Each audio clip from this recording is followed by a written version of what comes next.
Yo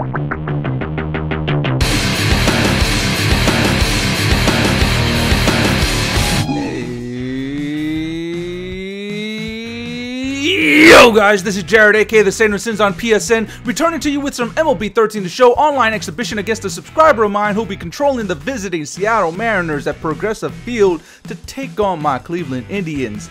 The pitching matchup will be the Tribe's Brett Myers taken to the mound to face off against Hisashi Iwakuma.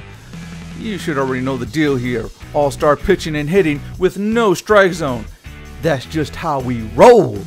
Again, this is still pre-opening day gameplay footage that I'm just now getting around to airing, but boy is it worth it. It's rare to get such a tightly contested game and one where every pitch matters, but we're so getting ahead of ourselves. Just be sure to strap in for safety reasons, and please sign this legally binding waiver that excuses me of any legal responsibilities to any injury sustained while watching this high-octane and exciting gameplay. After collecting the first out of the game on one pitch, it's become pretty clear. My opponent is going to be aggressive on the plate, making get-me-over strikes exceptionally hard to pull off. And with 2 outs, Kendrys Morales would put a hefty charge into this 0-1 pitch that continues to carry towards the warning track, but it falls just out of the reach of Drew Stubbs, bouncing into the stands for a ground rule double. A costly mistake allows the Mariners the first hit and base runner of the game, granting an RBI opportunity for their cleanup hitter, the left fielder Michael Morse. A very cautious approach will be implemented here to avoid giving up an early lead off the bat of the 31-year-old slugger. But I fall behind, eventually giving him the friendly hitter's count of 3 balls and 1 strike. Swinging here, I just managed to get Morse out in front of a pitch that he pulls down to short that's cleanly fielded for an inning-ending 6-3 ground out. Time to get the bats working. Leading off the bottom half of the inning, the 1-0 pitch to Michael Borna is a fastball down and in that he insides out to shallow left field for the easy fly out. Unfortunately, that's not what I want from the speedster born, but it sets a bit of a tone that I'm likely going to be getting under a lot of pitches all game long, possibly flying out all over the place. Should I pick up on his tendencies, maybe I could put a charge into a solid pitch that'll just keep carrying back into the seats. Out of here! A monstrous meat solo blast from the shortstop slugger Asdrubal Cabrera. And just like that, I jump out in front with the lead with the heart of the order still to come on 1 out. The game's just started, but I'm already seeing my opponent's pitches just not getting low enough, not coming close enough to the black to induce outs on. And Jason Kipnis will put a jolt into that low and inside pitch that's still going. Gone! Bye-bye baseball! Back-to-back solo shots off of the 2- and 3-hole hitters sit the Tribe over the Mariners 2-0 in the first. And despite there being so much baseball left to play, the breaks continue to fall my way as Swisher will reach on thanks to the poor throw from Eckley that pulls smoke off of first. That'll bring up Carlos Santana to the plate with a man on and still only a single out. The early game rally continues to press on Taylor as he tries to adjust his pitching tendencies and locations to stop the bleeding before this game gets completely out of control. But he's been too cautious in this at-bat, missing the strike zone as he serves up the 3-1 pitch to Santana, who just rolls over the top of it lazily back towards the pitcher's mound. The error still looms as being costly as the ground out merely moves the runner over and gives Mark Reynolds his first plate appearance of the game with a 2-out scoring opportunity. With a chance to plate the runner and further extend this lead before heading into the second, Reynolds would rip the first pitch he would see back up the middle, and Swisher will be waved home. Tribe up 3! And this disastrous inning would continue as the hit parade marches on after Michael Brantley would find the hole between the shortstop and third baseman, allowing Drew Stubbs a shot to make up for his porous outfield defense in the top half of the inning. A base hit here could play 2, what with Brantley's speed at first. That kind of pressure on Taylor might just be enough ammunition to win this game out early. So far he's being aggressive in the at-bat, getting ahead in the count. The 1-2 pitch, and there's a leg spike that throws off my timing, and Stubbs goes down swinging. Can't really complain, but boy does it sting to have the chance to further extend an inning and place up more runs on the board, only to have it slip through your fingers on a lag spike. If only San Diego studios would strengthen their online services for this franchise. Oh well. Back on the mound, I'm looking to collect my first K of the game after being embarrassed to end the previous half inning. But Seager has other plans as he scorches a comebacker up the middle, giving the Mariners a leadoff runner for the power-hitting Jesus Montero. Much like with Morris, I'll have to approach with some caution as the 2-year veteran catcher has a good amount of pop behind that stroke of his. One good swing and this lead could be cut down to 1. With my opponent off balance, gas him! I blow by the former top Yankees catching prospect with 3 pitches, challenging him to make contact on a fastball letter high and in. It's not often you see Brett Myers overpowering a batter, but sometimes you just groove your way into a strikeout. That first pitch in the at-bat was crucial in establishing how I would attack. And speaking of crucial, a huge break cuts my way as any further over the heart of the plate and that pitch could have hit off the top of the wall or found its way into the seats. Instead, it's just a thunderers out to Brantley, who won't be able to get the relay throw in on time to catch Seager napping. Michael Saunders will be first pitch swinging, grinding one to Reynolds, who was caught in no man's land. That infield single will extend the inning. The Mariners will be playing to 4 outs now as Brendan Ryan will make his first plate appearance and he will turn on a fastball letter high and in that will load the bases. No, it's a delayed advancement. The throw to the cutoff man will keep the runners on the corner, but a run will come across, putting Seattle on the scoreboard. Ugly fielding has been the culprit of my game so far, and nothing could be uglier than a sky-high infield pop-up that's the second baseman's call that takes a while for him to settle underneath. Bottom of the second with 1 out. Boy rips the first pitch, but Brendan Ryan gloves it on the run. The leap and throw is not in time. The pressure is back on Taylor, who will intentionally walk Cabrera to get a Kipnis for a better shot at inducing a double play ground ball. He's finally starting to settle down and hit better locations, but I'm staying aggressive as Kipnis looks to go opposite field with this deep fly ball that dies at the warning track. A bit of a base running gaffe on my part, but the relay throw will not test the speedier born at second. So far in this game, I'm not looking to run up his pitch count. My goal is to put the ball in play more often rather than extend at bats. And Nick Swisher will do just that as he hits this high fly ball deep to left field. Down at the warning track. I told you the first at bat set a bit of a tone. We're only through 2 and so far every big out I've produced has been a screaming fly out to the outfield. But back on the mound, Brett Myers will surrender his 2nd straight leadoff hit of the game, this time to Franklin Gutierrez. It's hard to win games when you're working out of the stretch so often to start an inning, always having to be weary of the runner, especially with the heart of the order coming up. Sit down, Kendries! And now for Morse.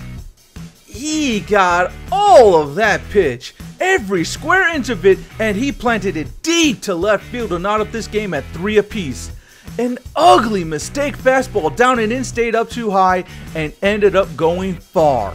This completely erases the advantage I had given myself in the first inning, and that has given us a whole new ball game.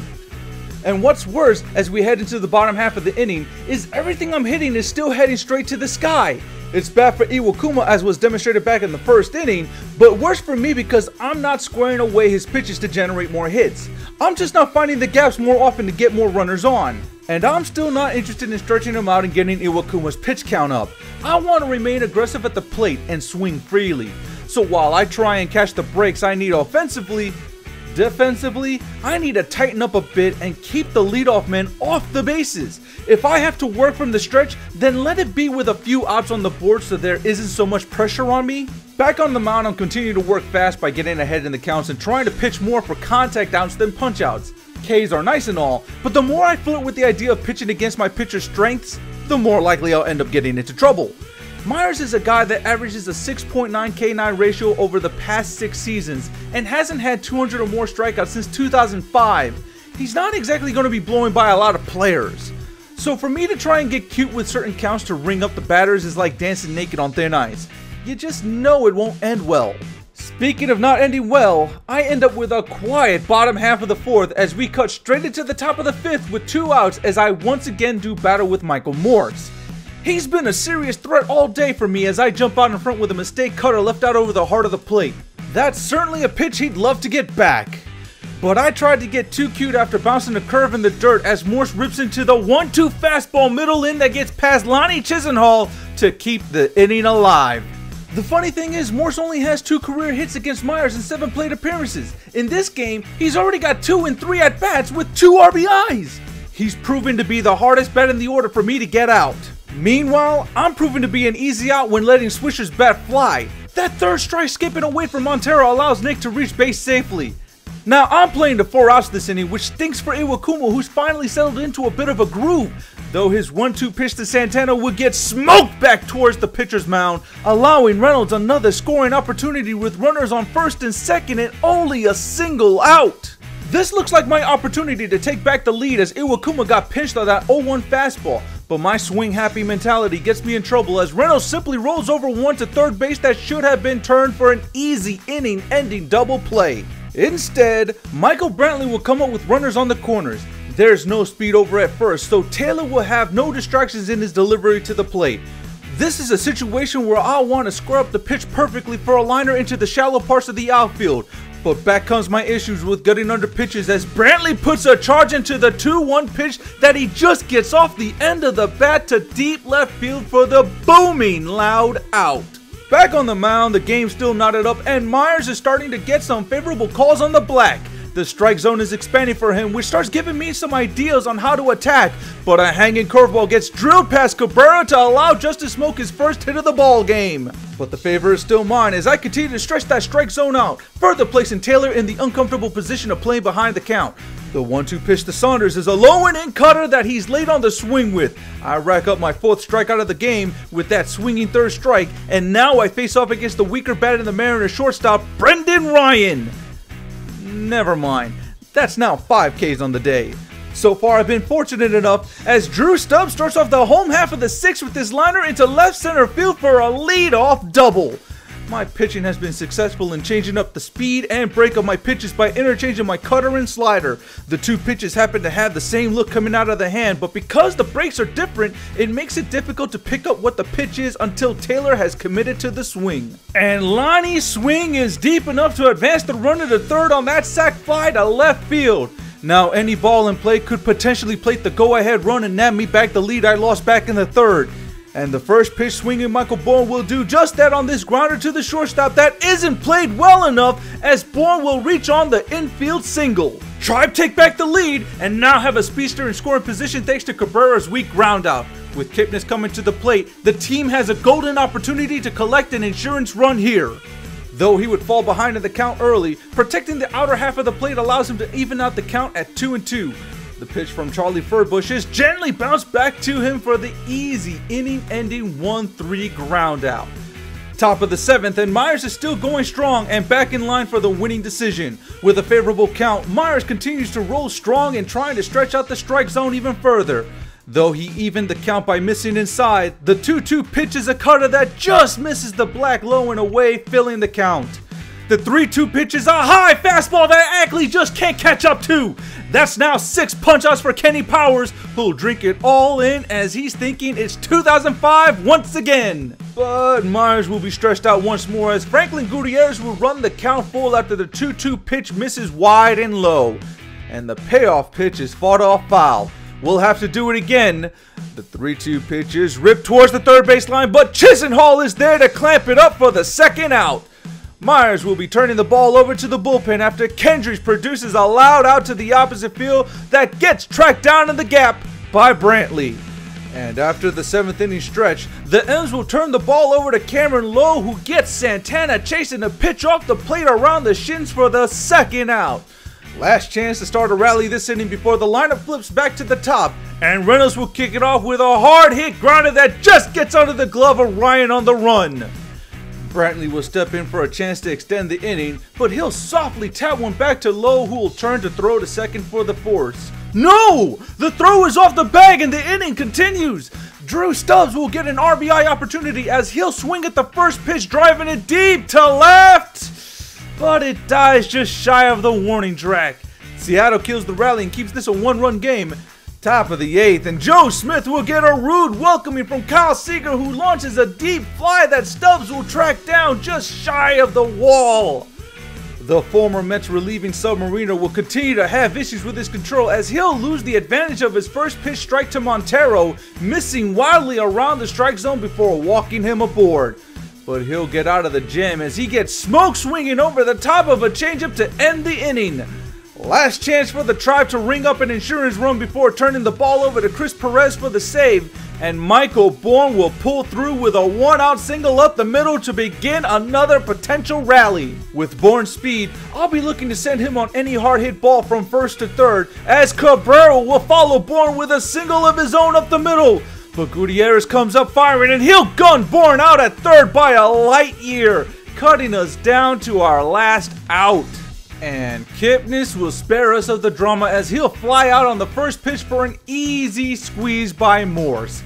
Time to shut it down with the two-time All-Star closer, Chris Perez. First order, mow down pinch hitter Raul Ibanez, and we do so on the 0-1 pitch that is lined out to Reynolds guarding the line.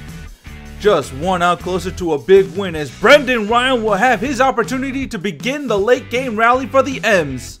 Down in the count, Ryan takes 2 tight pitches to even it back up at 2-2. Great confidence by Taylor to take what likely could have been called third strikes, but in the end, a fastball high and in jams him for the easy pop out to short. Last chance for the Mariners, and it'll come down to the young second baseman Dustin Ackley, who just hasn't had much of a game today. Fighting off the 1-2 pitch, we'll have to do it again. Perez sets and throws, and Ackley will routinely roll one over to second for the final out of the ball game. Indians win 4-3 in a tightly contested game. Hey, I warned you at the start this would be exciting. Your player of the game will be Asdrubal Cabrera as he finished up the day 2 for 4 with a solo shot in the first. Before I wrap this up, I just want to take this moment to once again thank Taylor Sharp for the game. My bad, I couldn't remember your YouTube handle. This is now completely awkward, so I'm just gonna go.